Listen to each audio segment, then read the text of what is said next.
Interessante da oratória, né? A gente falou de falar com uma plateia, falar em rede social. Até tinha uma pergunta sobre rede social, vou fazer depois para não cortar esse raciocínio. Mas também tem essa oratória um a um, que é para convencer uma outra pessoa.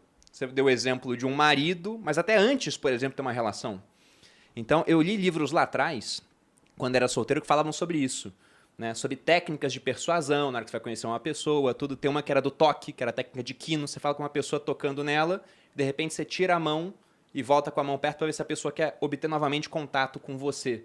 Tem técnicas individuais de oratória para persuasão e convencimento, coisas que dá para fazer com uma pessoa, mas que não são acessíveis para fazer com muita gente?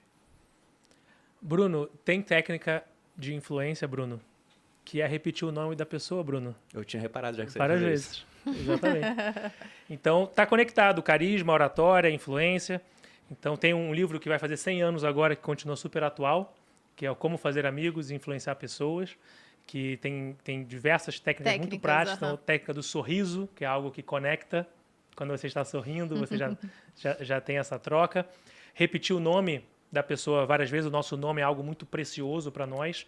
Então, quando a gente repete várias vezes o nome da pessoa, quem disse isso, quem deu uma entrevista foi o Obama, ele falou que ele sempre repete 3 vezes o nome da pessoa para ele poder decorar, mas também para ele poder se conectar com quem está falando. Então, sem dúvida alguma, quando a gente está no one-on-one, no um-a-um, poder olhar nos olhos. Então, tem a técnica clássica de influência, que é a técnica de espelhamento, que é quando você tenta, de alguma forma natural, a pessoa está balançando a cabeça, você balança a cabeça de volta, a pessoa sorri, você sorri, a pessoa coloca o braço, você coloca o braço. E, de novo, todas essas técnicas são importantes desde que, primeiro, a outra pessoa não sinta que você está manipulando ela e que faça sentido de forma autêntica. Senão fica uma coisa meio robótica e aquilo, a outra pessoa, peraí, você está usando essa técnica, e aí já começa a ter um truncamento, o objetivo oposto. Mas usar essas técnicas a seu favor de forma sutil e de forma que complemente aquilo que você está querendo transmitir é crucial. Uma vez que você domina, você começa a perceber, inclusive até tem um livro que eu gosto muito de recomendar para meus alunos, é um livro do Schopenhauer, final do século XIX, em que ele coloca assim, como vencer um debate sem precisar ter razão. E tem uma série de técnicas que ele ensina lá que eu não recomendo, porque são antiéticas. Só que eu falo para meus alunos o seguinte, você deve conhecê-las, porque pode ser que usem contra você.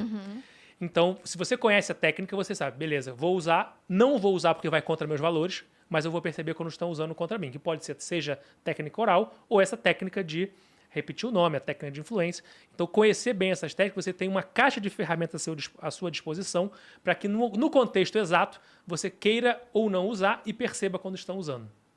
Houve uma época em que as pessoas falavam muito sobre não ensinar oratória e não ensinar técnicas de comunicação exatamente com esse objetivo. Não vamos ensinar, não vamos compartilhar conhecimento, porque se isso cair na mão das pessoas, nas mãos erradas, isso vai trazer um mal para a humanidade. Mas espera lá.